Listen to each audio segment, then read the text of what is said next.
আমার জন্ম ১৯৯২ সালে। ছোটবেলা থেকে খুব সুন্দরী, যা বলার মতো না। আমাকে যে কেউ দেখলেই ক্রাশ খাবে। কিন্তু আমি যথেষ্ট সুন্দরী হওয়া সত্ত্বেও আমার আরো সুন্দরী হওয়ার ইচ্ছে সবসময় ছিল। মানুষের জাত আমি, লোভ তো থাকবেই। মোটামুটি মধ্যবিত্ত ঘরের মেয়ে ছিলাম। আল্লাহর রহমতে বাবা কখনো অভাব বুঝতে দেয়নি। আমার বাড়ি চট্টগ্রামের সীতাকুণ্ডে। যখন আমার বয়স ১৭, তখন আমার বিয়ে হয়। তখন ২০০৯ সাল। আমার বিয়ের সময় আমার মনটা এতটা ভালো ছিল না, কারণ তখন আমার পছন্দের নায়ক মান্না মৃত্যুবরণ করেন। সেটা আমার বিয়ের আগে। আমি মান্নাকে অনেক পছন্দ করতাম। আমার বিয়ে হয় চট্টগ্রামের বায়েজিদে। আমার বর ছিল প্রবাসী। বিয়ের ৩ মাস পর প্রবাসে চলে যায়। আমার শ্বশুর বাড়িতে আমার এক দেবর, ২ ননদ ছিল। আমার স্বামী বড় ছিল। আমার শ্বশুর শাশুড়ি মারা গেছেন আমার বিয়ের আগে। ননদগুলোও বিবাহিত ছিল। বলে রাখি, বিয়ের ১ বছর পর আমি আমার দেবরকে দেখি, কারণ সেও প্রবাসী ছিল। আমার বিয়েতে সে আসেনি। আমার বিয়ের ১ বছর পর সে দেশে আসে। সুখে দুঃখে ভালোই যাচ্ছিল আমার সংসার। আমার বড় আমায় ভালোবাসতো, কিন্তু সে আমাকে বিদেশ থেকে ফোন দিত ১০ দিন বা ১৫ দিন পর পর। আমার কাছে খারাপ লাগলেও আমি মেনে নিতাম, কারণ হলো প্রবাসে আছে, হয়তো বিজি আছে। আমার ননদরাও আমায় তেমন জ্বালাতো না, খুব ভালো ছিল। মাঝে মাঝে আসতো, আমি তাদের যথেষ্ট আদর করতাম। আমার বর একটু কৃপণ টাইপের ছিল। টাকা পয়সা তেমন দিতে চাইতো না সংসার খরচের জন্য। যা দিত আমিও টেনে টুনে চলতাম। এমন দেখা যেত আমাকে মাসে ৫,০০০ টাকা দিছে, কারেন্ট বিল বা অন্যান্য আনুষঙ্গিক খরচ বাদে আমার কাছে ২,০০০ বা ২,৫০০-এর মতো থাকতো।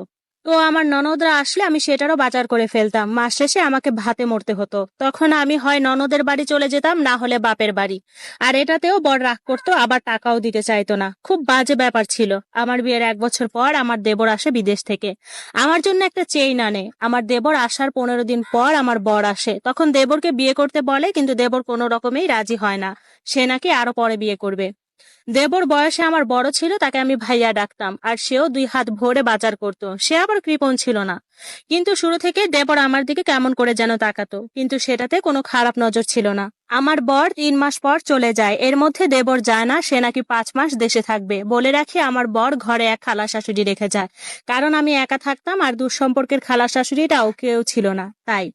দেবর একদিন আমাকে বলে যে সে নাকি আমাকে ভালোবাসে, কিন্তু সেটা আমি মেনে নেইনি। এরপর থেকে দেবর পাগলামি শুরু করতো। বলে রাখি, আমাকে ভালোবাসি বলার আগে থেকে দেবর আমি যা খেতে চাইতাম তাই আনতো। এমনকি আমাকে জামা কাপড়ও কিনে দিত।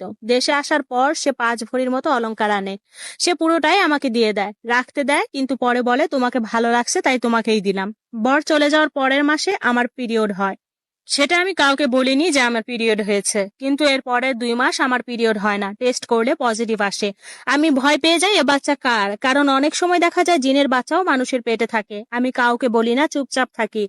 একদিন এক হুজুরের কাছে যাই, কারণ জিনের বাচ্চা হলে সমস্যা। আমরা গ্রামের মেয়ে, জিন ভূতে বিশ্বাস আমরা করি। তখন আমি হুজুরকে সব বলি। হুজুর বলে পরের দিন আসতে। সেদিন রাতে দেবর বলে কালকে হুজুরের কাছে তুমি যাবে না, বাচ্চাটা আমার। আমি হতবাক হয়ে বলি, আপনি কি পাগল? কিভাবে সম্ভব? আর তাছাড়া আমি আপনার বড় ভাইয়ের বউ। আমি তোমায় ভালোবাসি, এটাই সত্যি। তোমার প্রতি আমার ভালোবাসার মধ্যে কোনো খাদ নেই, বিশ্বাস করো। আর তোমার গর্ভের সন্তানটা আমার ভাইয়ের না, সেটা ১০০% শিওর। আমি মাথা ঘুরিয়ে পড়ে গেলাম। বলে রাখি, আমার খালা শাশুড়িটা বাসায় ছিল না। উনাকে আমার দেবর চালাকি করে সরিয়ে দিয়েছে। আমার যখন হুঁশ আসলো, দেবর আমাকে যত্ন সহকারে খাওয়াই দিল। আমি খেতে চাইলাম না। আসলে আমি ব্যাপারগুলো মানতে পারছি না। আমি আমার জামাইকে অনেক ভালোবাসি। আমার দেবর তখন আমার পা ধরে মাফ চাইলো তার কৃতকর্মের জন্য, আর বলল তুমি বাচ্চাটা নষ্ট কইরো না। বাচ্চার কোনো দোষ নেই। আমি তাকে বললাম বাচ্চা আমার জামাইয়ের। তখন সে বলল, আমার ভাই থাকাকালীন আমি তোমাদের দুধের মধ্যে বাচ্চা না হওয়ার পিল মিশিয়ে দিতাম প্রতিদিন, আর তাই প্রতিদিন দুধ আনতাম আর তোমাদের খাওয়ার জন্য জোর করতাম। ভাই যাওয়ার পর তোমার খাবারে ঘুমের ওষুধ দিতাম আর তোমার সাথে শারীরিক সম্পর্ক করতাম। আমি তোমায় ভালোবাসি আর তোমার ভালোবাসার কাঙাল আমি, তাই বাধ্য হয়ে এটা করেছি যাতে তুমি আমার কাছে ধরা দাও। আমি তার কথা শুনে হতবাক। আর এইটা কি জীবন আমার! আমি ওই সময়টাতে কি করব ভেবে পাচ্ছিলাম না। পরের দিন আমি আর হুজুরের কাছে গেলাম না, আর কারো কাছে ব্যাপারগুলো বললাম না। আর ওই দিন থেকে আমি খাবার খেতাম খুব সাবধানে। আমি তখন সিদ্ধান্তহীনতায় ভুগছিলাম। আমার মনে হতো আমি গলায় দড়ি দিয়ে মরে যাই। আমি আমার জামাইয়ের সাথে অন্যায় করছি এমন মনে হতো। একদিন রাতে হতাশায় আর থাকতে না পেরে গলায় দড়ি দেই, কিন্তু আমার শাশুড়ি আমায় দেখে ফেলে, আমার দেবরকে ডাকে আর তারা আমায় বাঁচায়। সময় যাচ্ছিল আর আমি ৪ মাসের গর্ভবতী। দেবর যত্নের কোনো কমতি রাখে না। বরকে তখনও বলিনি আমি গর্ভবতী। দেবর আর বিদেশে যায় না, সে নাকি আর বিদেশে যাবে না। কারণ হলো সে আমাকে নিয়ে দূরে ঘর বাঁধবে, না হলে বাচ্চা হলে সে নাকি বাচ্চা নিয়ে চলে যাবে। ননদরা বুঝতে পারে আমি গর্ভবতী, তারা খুশি হয়। আর আমার জামাই রাগ করে, কারণ তাকে আমি বলিনি, অন্য কারো মুখ থেকে শুনতে হয় সেজন্য। আমি ৫ মাস মাসের সময় বাপের বাড়ি চলে যায়, সব সময় মনমরা হয়ে থাকি, কি করব বুঝতেছিলাম না। আমার দেবর 2 দিন বাদে বাদে আমাকে দেখতে আসতো।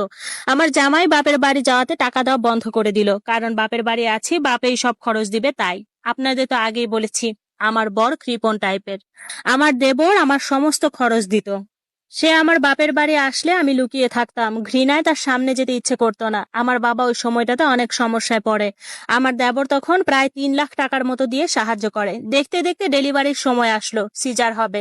ডেলিভারির 4 দিন আগে দেবর চলে আসলো।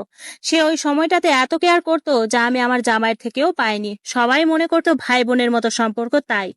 ডেলিভারির দিন আমার দেবর আমার হাত শক্ত করে ধরে রেখে পাগলের মতো করেছে, আমায় সাহস দিয়েছে। বাবা মা বলেছে সে নাকি নামাজের বিছানায় বসেছিল।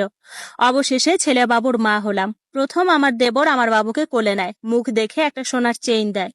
পারিবারিক এক সমস্যার কারণে বাবু হওয়ার 10 দিন পর আমি শ্বশুর বাড়ি চলে আসি।